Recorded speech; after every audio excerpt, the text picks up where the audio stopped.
Okay, next step is we're going to be adding our paint. Now remember, if you have watercolor paint, feel free to use this. This is great. I think most of you know how to use it if you have watercolor paint. You just add some dabs of water to the watercolor and simply begin painting with it. I am going to be using washable markers just to demonstrate that, and tin foil. I'm going to use the tin foil as my palette. A palette is a place that you keep your paint on, so it could be literally anything, wood or plastic, or in this case foil. So what I'm going to do is decide what colors I want for my background, and I don't want to do too many crazy colors. I want to kind of keep a theme. So if you look at mine, I'll bet you can tell what my theme is. My theme is cool colors, and I'm really focusing on blues and greens. So I took every blue I had in the box and every green I had in the box, so that I could make some blue and green paint to paint over this background. So if you are using the markers, before we get to the painting step, we are going to need to put some marker down on top of our foil. What we're doing is we are putting the pigment, which is what we call that color that's inside of an art material.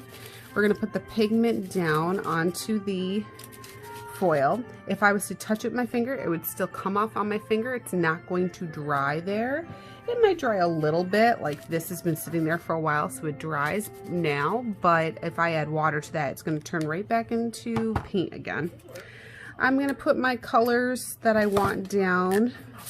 I'm going to give them some space from each other. So I'm not putting the colors right next to the color that I just did, because I want to give them a little bit of space so they don't mix. I might end up mixing them, but I don't want to mix them right away. I think I'm going to find a little dark green section right here. Trying not to get onto the other color sections that I've already done before. I'm going to do a little dark blue, maybe over here.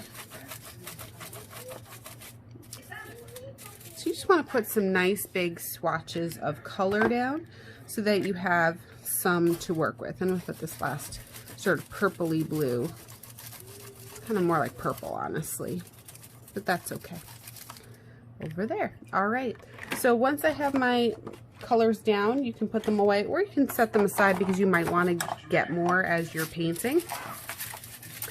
And we're going to make sure we have a brush and our water. Now, if you only have a small brush, that's fine.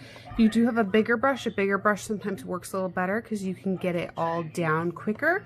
But like I said, a small brush is going to work just as well. It's not a big deal if you don't have a small brush. You know what? If you have a brush sitting around the house that was for painting a room, you could use that. For this would be fabulous. You could also use one of those sponge brushes, whatever you might have kicking around. So what we're going to do is we're going to be creating a watercolor resist. Watercolor resist means that the watercolor is going to be resisted. That means stay away from the parts where we put crayon or oil pastel. So all of these white parts should pop out and resist the watercolor and stay white while everything else in the background stays colorful. So to do this, I'm going to get some water on my brush. I'm going to put a dab of water on top of the color that I want to use first. And you're going to see that it's going to kind of start pooling around and starting to look a little bit like paint. So if you never knew you could do this, now you do. I'm going to do this with just a couple at a time, because if I do it with all of them, they're going to start spreading all over the place. And whenever I'm ready, I'm going to take some paint on my brush and start painting. And the more water you have, the better. Do you see how it's resisting? Look at how that white just popped right out of the background. Isn't that beautiful? It looks so great. Now this works best on thicker paper, but if you don't have thicker paper, that's okay. This should work well also on something a little bit thinner. But if you are using thinner paper, make sure you don't keep going over the same spot over and over and over again, because if you do that, you are going to make your paper very weak and it's going to start falling apart and ripping. And we don't want that to happen.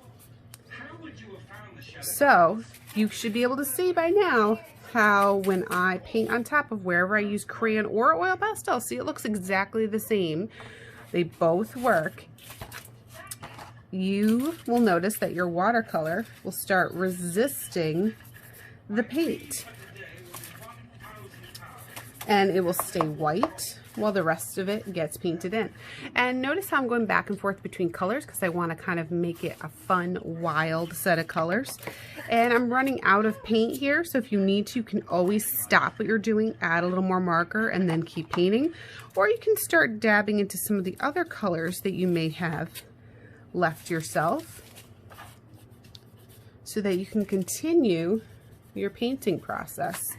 So I just decided, you know what, I'm just going to go over to this other shade of blue that I have and this other shade of green. And I'm just going to keep on painting. And when you're done, you can see how quickly this could go. Now, if I'm using a smaller brush, this is going to take a little bit longer. You also might have some cool designs you want to do in the background. Maybe you don't want to just do random colors all over like I did. Maybe you want to be a little bit more exact and have some swirls and spirals or other things happening.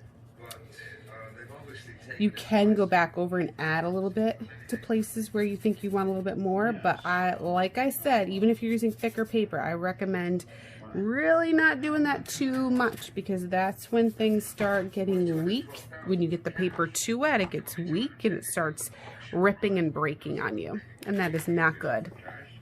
So here we have it, a beautiful finished watercolor painting using markers to make a beautiful wishful dreamy dandelion scene. Have fun.